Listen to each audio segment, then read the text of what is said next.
Jean-Philippe Bèche, vous êtes comédien, on ne vous présente plus, on vous connaît, vous jouez dans de nombreux spectacles, très divers et variés.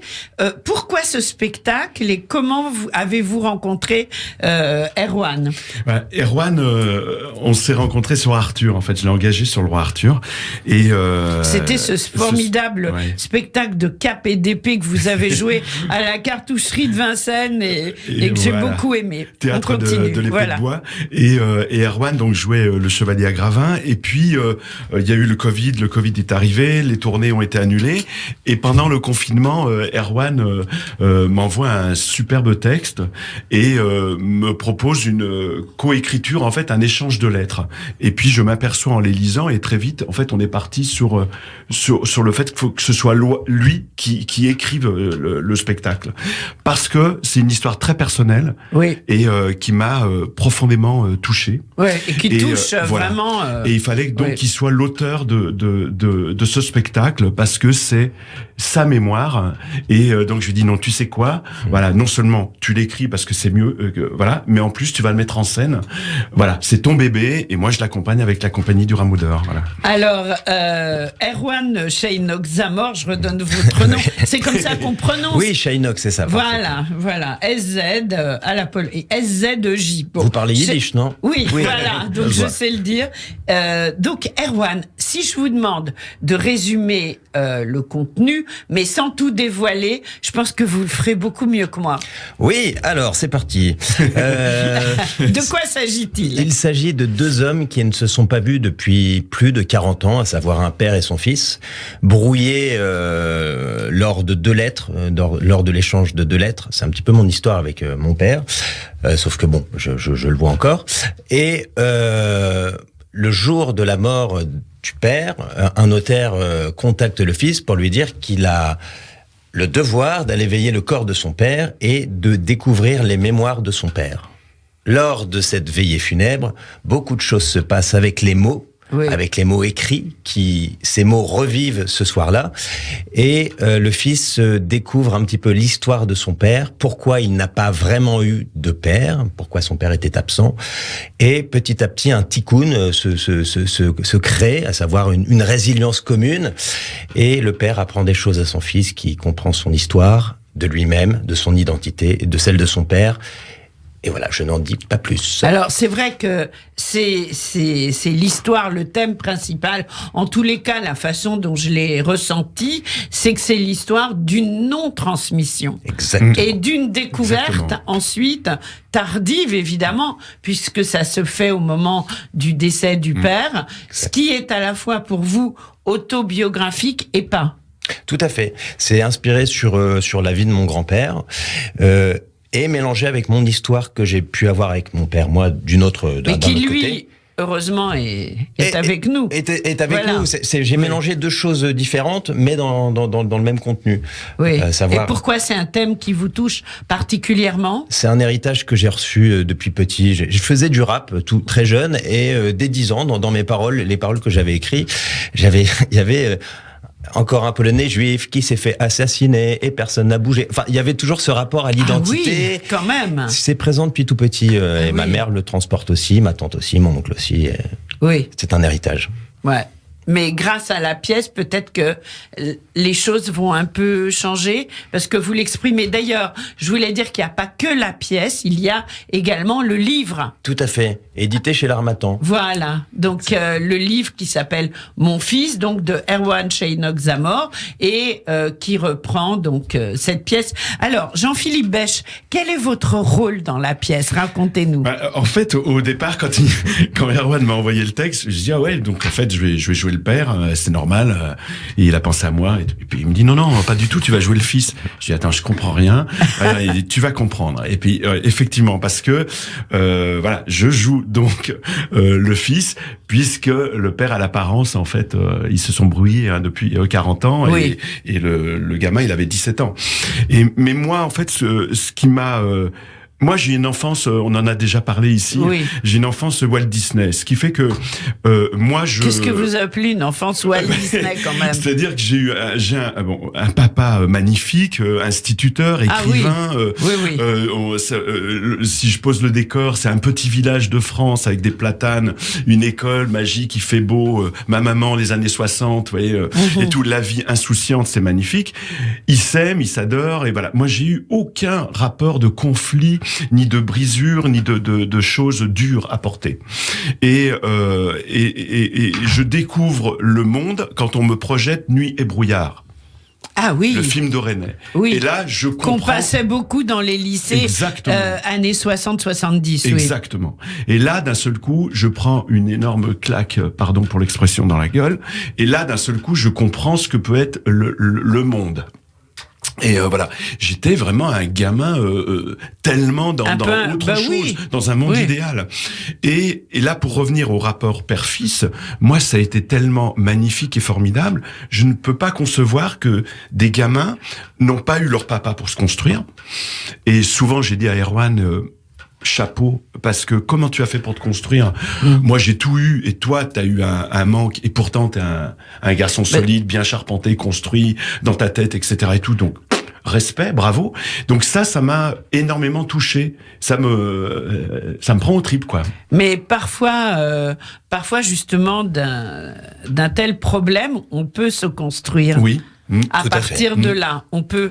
Si on tient les rênes et que on ne laisse pas tout s'écrouler. Ce qui est votre cas, Erwan, c'est-à-dire que à travers cette pièce, est-ce que pour vous, j'aime pas trop le mot, mais quand même on va le prononcer, est-ce que ça vous aide, cette pièce, à aller de l'avant dans votre vie? Et est-ce que c'est un petit peu, je mets plein de guillemets, une forme de thérapie?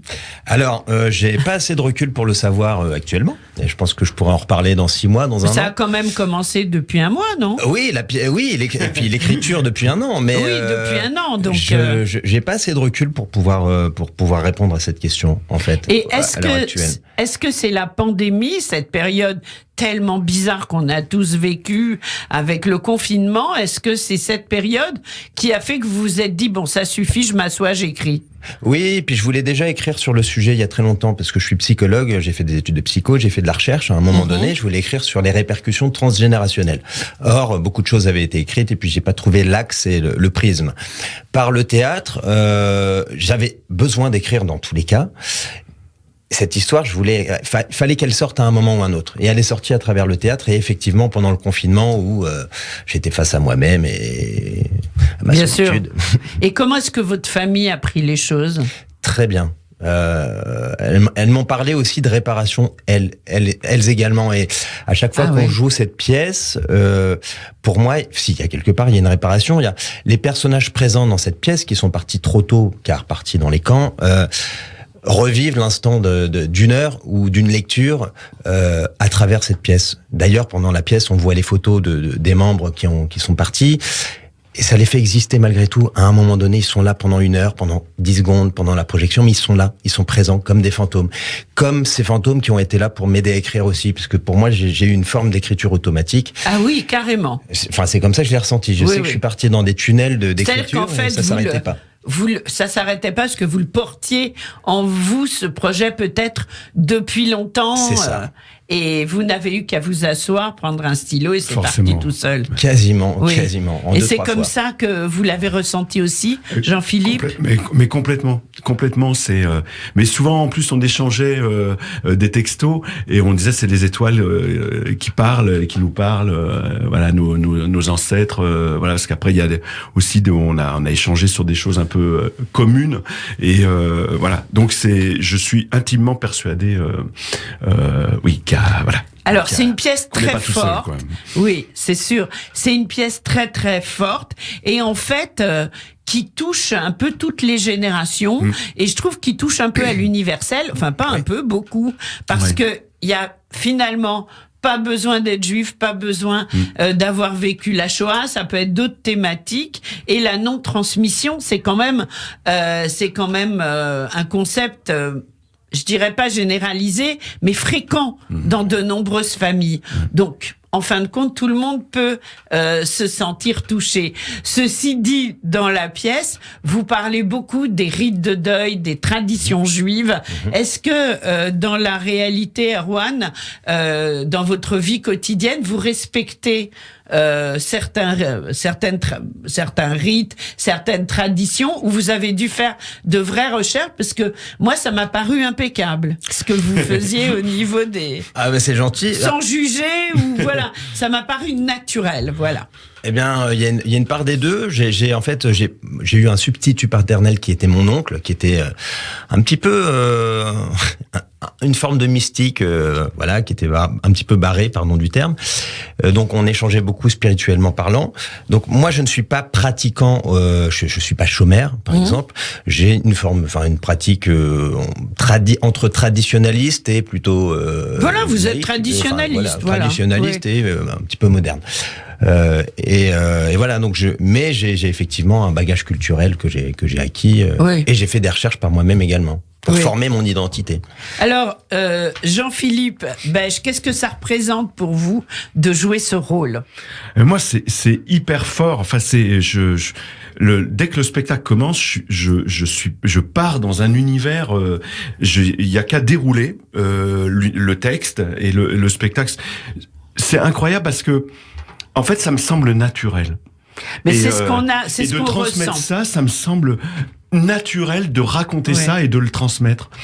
Comme si aussi quelque part j'étais un peu appelé et j'aime bien à la fin puisqu'il est pas juif lui-même et il découvre ça et quand il dit j'ai toujours une étrange attirance pour les juifs, quelque chose de puissant et d'attirant, même si rien ne m'a été inculqué. Mais oui. Et j'aime beaucoup ça et quand la notion c'est fort aussi comme parole, hein. Exactement. Et j'aime beaucoup après une sorte de judaïsme laïque, voilà, un punk israélite. Tout ça me parle énormément, mais moi j'ai beaucoup de spiritualité, donc j'aime le sacré. Pour moi, le théâtre, on est dans une dimension sacrée. Avec le roi Arthur, c'était ça, et voilà. Donc ça, je crois que ça coule aussi dans mes veines, quoi. Bien sûr, oui, j'en suis intimement persuadée. Alors, vous jouez au théâtre de la Contrescarpe, donc un quartier extraordinaire.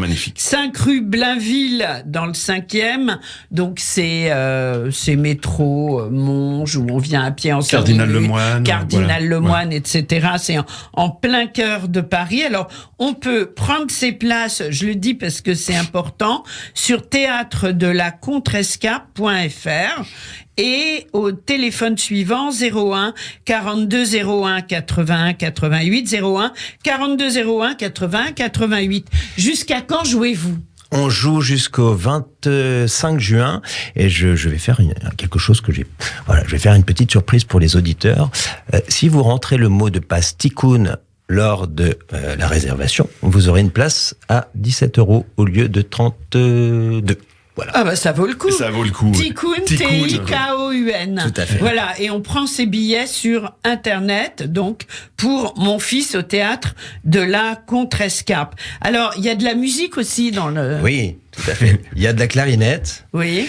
Il y a de la musique électronique. Oui. Et il y a Léonard Cohen.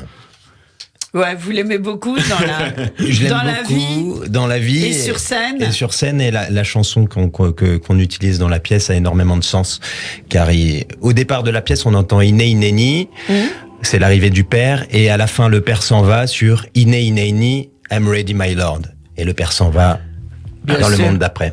Oui. Alors, juste une dernière question avant d'écouter évidemment cette chanson magistrale de Léonard Cohen. Jean-Philippe, qu'est-ce que j'ai oublié, Jean-Philippe Beige, de vous demander? Moi, j'ai ce spectacle où je suis hyper heureux d'accompagner, de jouer, et voilà. Et puis sinon, oui, il y a d'autres projets. Alors, j'ai d'autres projets. Est-ce que vous allez le jouer ailleurs qu'à Paris, mon fils? Cet été, non? Cet été, c'est On pas fera prévu. pas Avignon cet été, c'était trop juste. Puis il y a trop de spectacles là, c'est avec le Covid. Mais on en parle peut-être pour l'année prochaine, faut voir. Ah oui, on vous le souhaite. Voilà, ouais, ça, je pense que ça sera un magnifique spectacle pour Avignon. Et sinon, oui, j'ai écrit une pièce sur James Dean qui s'appelle Je serai un géant. Ah oui. Et on a fait une lecture formidable et c'est dans les tuyaux pour 2023, ouais. Oui, je continue ma quête des icônes après Marilyn Monroe. James Dean. Bravo. Bah écoutez, vous nous tenez au courant. Hein. Ouais, super. Ouais, merci. Même question, Erwan. Erwan chez Inoxamore. Je joue dans un Don Juan de Jean-Philippe Desrousseaux à l'opéra. Donc on l'a tourné à l'opéra d'Avignon, l'opéra de Massy. Là, on va le jouer à Saint-Omer et à Eu en Normandie, puis à l'opéra de Tourcoing en 2023. Super. Eh bien, vous faites quel rôle? Don Juan. Don Juan, bien sûr. Normal. J'étais sûre, normal. Oui. Alors, j'ai oublié de dire, je serai à Avignon avec une pièce de Victor Haïm. Ah oui. Magnifique auteur. Et c'est la valse du hasard qui est un peu une de ses pièces phares. Et on sera à Avignon cette année avec Marianne Giraud en duo. Et voilà, mis en scène par Jean Martinez. Vous reviendrez m'en parler fin juin, début juillet. Avec plaisir. On continue en musique avec Léonard Cohen, bien sûr. Le titre de la chanson, vous nous le redonnez, Erwan? I Want It Darker. Voilà, I Want It Darker sur Radio J. Merci d'avoir été avec nous et on vous souhaite tout le succès que vous méritez. Quand on s'inscrit par Internet, on marque Tikkun, c'est de la part d'Erwan. Voilà, merci, au revoir. Merci Lise. Rak Sameach.